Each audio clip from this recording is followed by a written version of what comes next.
Overnighting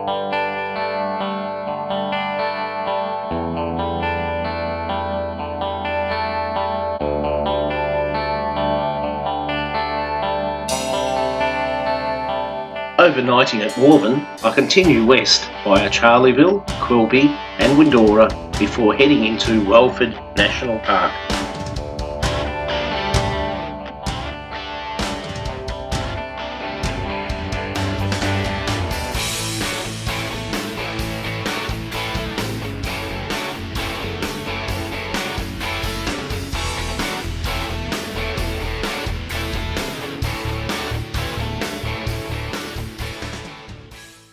Welcome to Welford National Park. It's about 1,240 square kilometres of diversity, mitchell grasslands, grey alluvial clay pans, Barcoo River lined with coolabah trees, red sand dunes and the mulga country out to the west. Kangaroos were abundant on the mitchell grasslands of the park and spent most of the day resting in the shade of trees. I had hoped to see the critically endangered yellow-footed rock wallaby on the eastern side of the park in the rocky outcrops, but that will have to wait for another trip. Well, it's starting to dry out, so I'm risking the desert drive at Welford National Park. It has delayed the schedule quite a bit. It doesn't look like I'll get to be able to explore all of the park, but we'll give this a go, and as long as I'm not chopping up the roads, we'll see how far we can go. So looking forward to this one.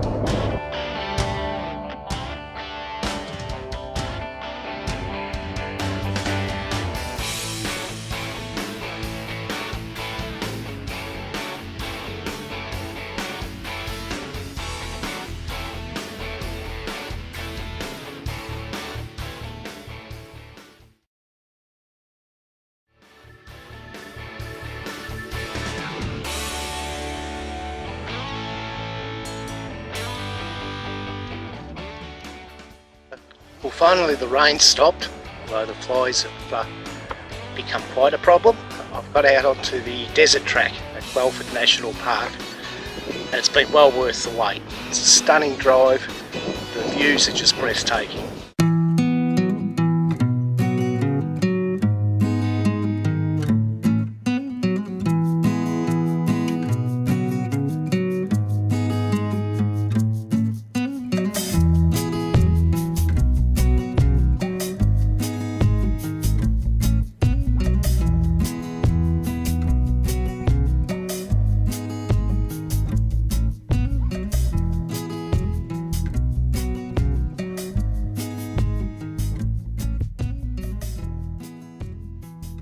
It was time to depart Welford for the next part of my trip. On the way out, I took the longer road through Hammonddown Station, and it was a more scenic alternative to the Jundar-Quilpie road. Departing Welford National Park, I resupply in Windora before taking the Diamantina Development Road to bring me to Mooraby Road, where I travel south through sand dune country to visit Old Bhudda for the night. I then head west on the Birdsville Development Road before swinging north again to circumnavigate Lake Machattie and bring me to Bedourie. I'm making my way from Welford to Windora before heading off through the sand dune country towards Birdsville. The horizons out here are just incredible. They go on and on forever. The road's in really good condition, and I'll resupply in Windora, contact the kids, and look forward to the next part of the day.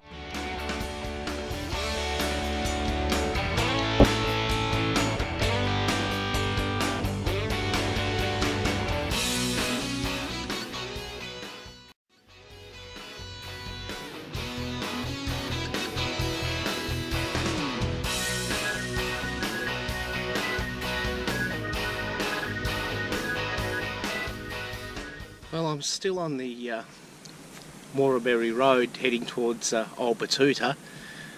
I actually haven't seen another vehicle for the last 4 hours, not just on this road but even on the Diamantina. the country's changing. I've driven through gibber plains, and now some of the sand dunes and jump ups are starting to occur. So the evening's wearing on. I'm keeping an eye on that weather, and heading to my camp at Old Bhudda. And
I'm at the Cuttburra crossing on the Air Development Road, just south of Bedourie. At the billabong here, these species of birds is just incredible. I've never seen so many different species sharing a body of water in complete contentment. The black kites were incredible to watch. The aerobatics as they soared and zoomed above the water was a pleasure to watch.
I'm still on Cluny Station, on top of one of the sand dunes here.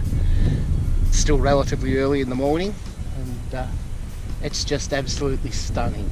I haven't seen anyone for the last 24 hours, so the feeling of remoteness is pretty good, and that's what I'm out here for.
From Bedourie, I take a quick detour for some photography in the eastern Simpson Desert before visiting Boulia, then make my way west across the Plenty Highway, stopping at Jervois Station and Gemtree.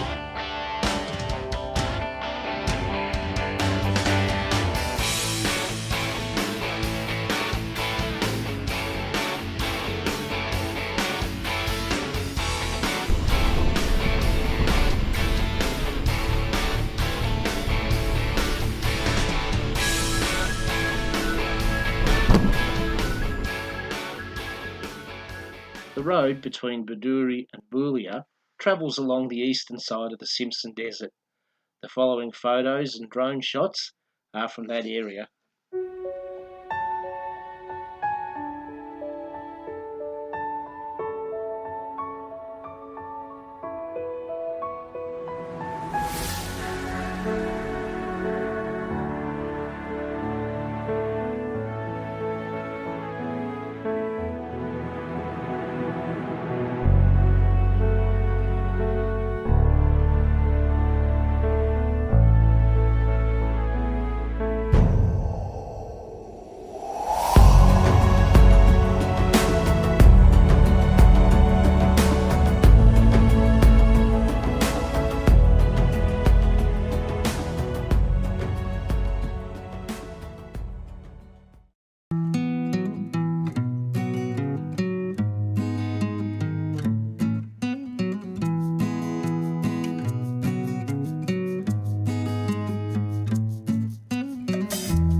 Waddy tree, a leftover species from the time of the dinosaurs.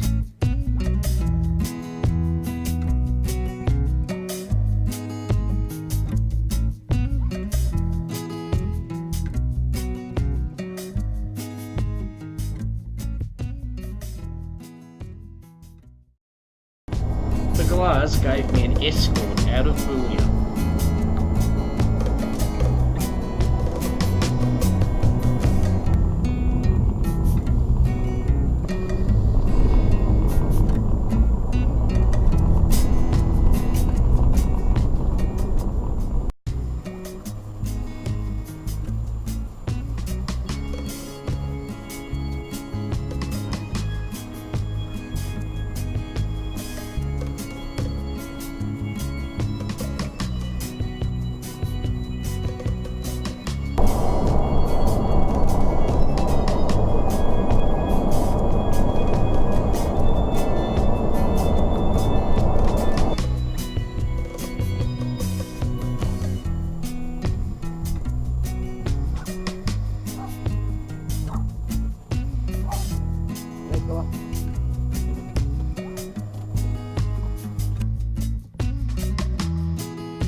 This sand goanna was quite happy to stop and pose for a few pictures.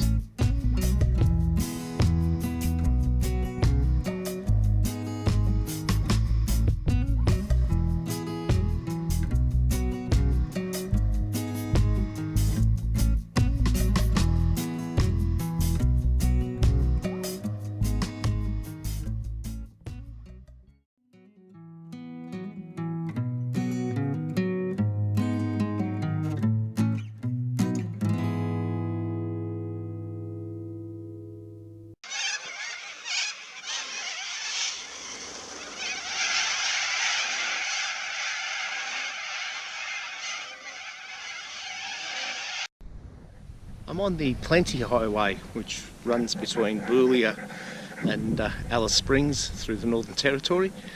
It's been quite a long drive. The road conditions have been quite variable, from very good to very bad. Lots of sand and red dust and rock. I spent the night at Jervois Station, which was pleasant, and got an early start this morning.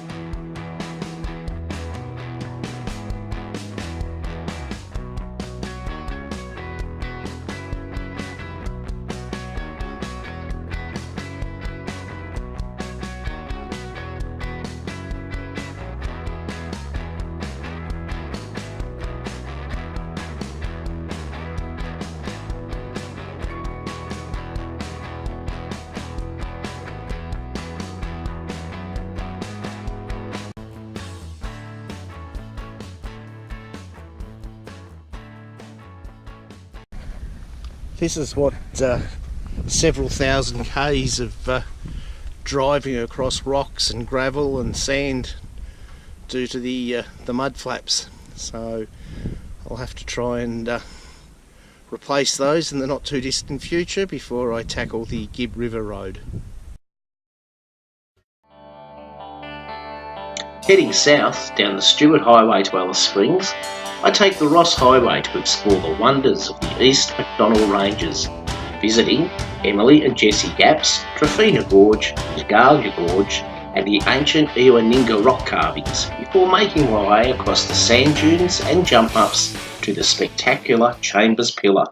Today the Flies and I are visiting Emily Gap. We arrived in Alice Springs early this morning and I caught up with Helen Jensen and her sister for lunch. So now we're just going to have a bit of a walk through the Emily Gap and then Jessie Gap before making my way into Trephina Gorge.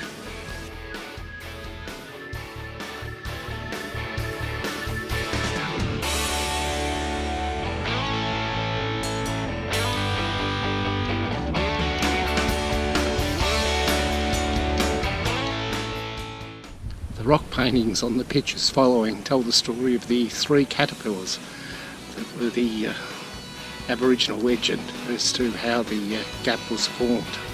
It's a pretty impressive place.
This is Trephina Gorge in the East MacDonnell Ranges, and what a stunningly beautiful place it is. On my way to the Panorama Campground, I spent last night at the John Hayes Rock Hole and another night here and some walking, so it's just incredible views around every corner. So.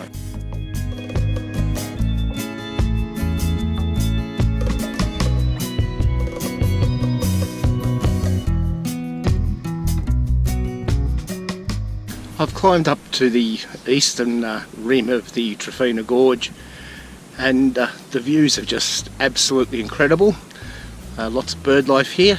I'll try and pan around a bit to give you an idea of some of the incredible vistas that open up once you get up here.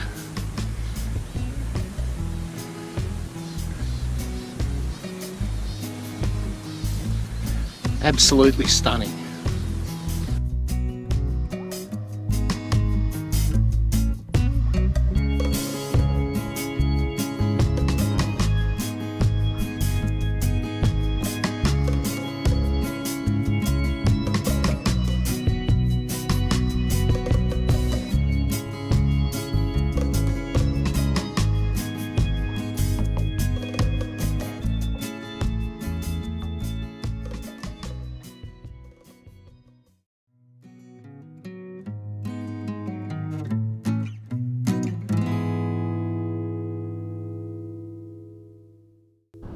Behind me is a good example where you can see the horizontal layers that were formed by the laying down of sand and silt and algae at the bottom of our great inland sea millions of years ago. In this case they're still pretty much horizontal, but in other places like Corroboree Rock where I was yesterday, massive geological forces have pushed them to nearly near vertical. So it's hard to imagine that this seafloor is now existing in this very high and dry, quite arid environment. But there is evidence when water comes through here, it comes through pretty fast and pretty high. But absolutely stunning sights.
I'm in Nadalia National Park, which is in the East MacDonnell Ranges, just east of Alice Springs.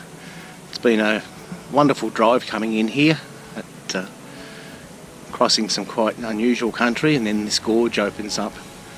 The gorge has got thousands of petroglyphs, which are rock carvings. It appears that they date from anywhere between 10,000 and 2,000 years ago.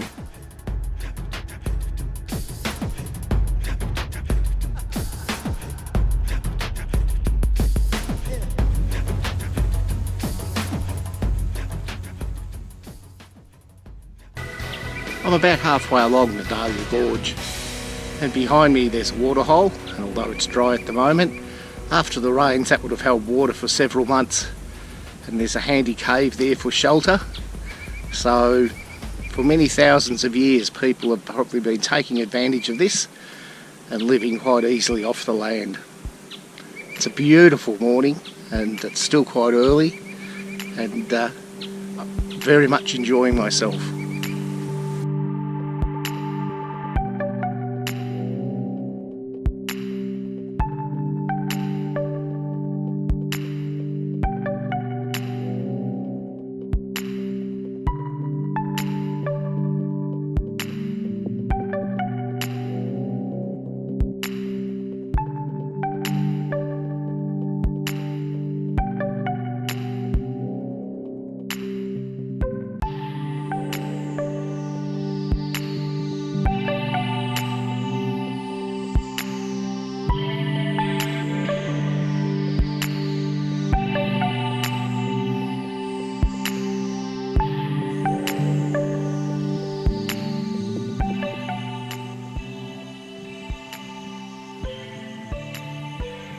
Well, I'm towards the end of Nadalia Gorge. I'm just going to sit down, have something to eat and a drink, just enjoy this incredible scenery.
Long before Julius Caesar crossed the Rubicon or the Great Pyramids were built in Egypt, someone carved these symbols into these rocks here at Ewaninga.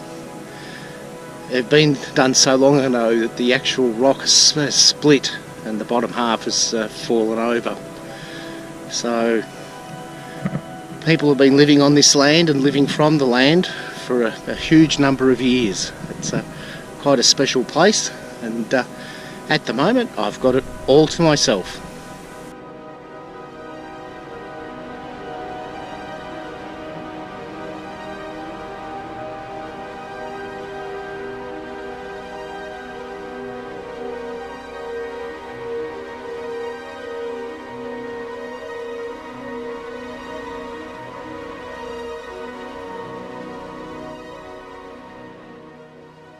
Clay pans like the one behind me were essential for survival in this dry land.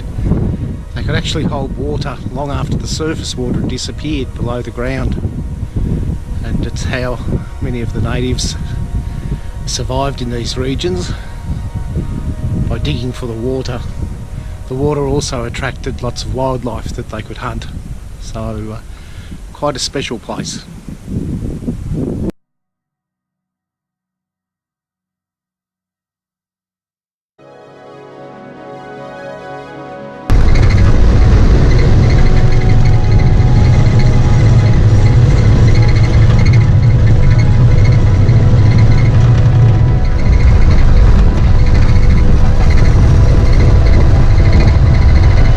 I'm spending the next 2 nights here at Chambers Pillar. It's about 160 k's south of Alice Springs. Behind me is Castle Rock, and a bit further around in the distance is Window Rock, both very appropriately named. I'm just about to take a walk. It's only about half a kilometre to Chambers Pillar itself, and then hopefully get some of the sunset shots which the site's famous for. I've got my good friend the Flies with me, so let's get to it.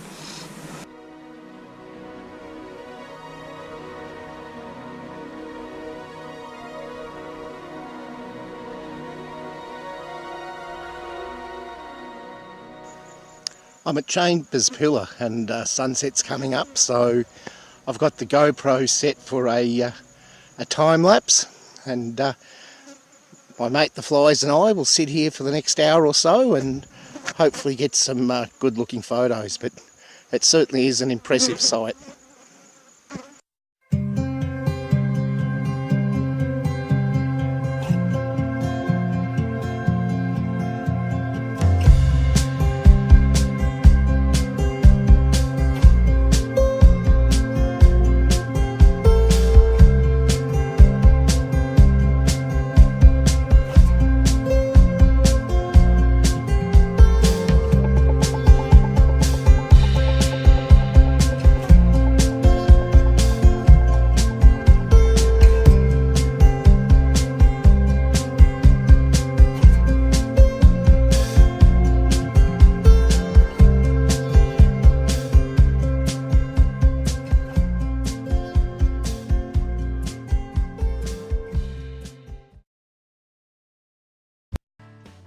The red caps on the pillar and surrounding rocks are the original ground level from 20 million years ago.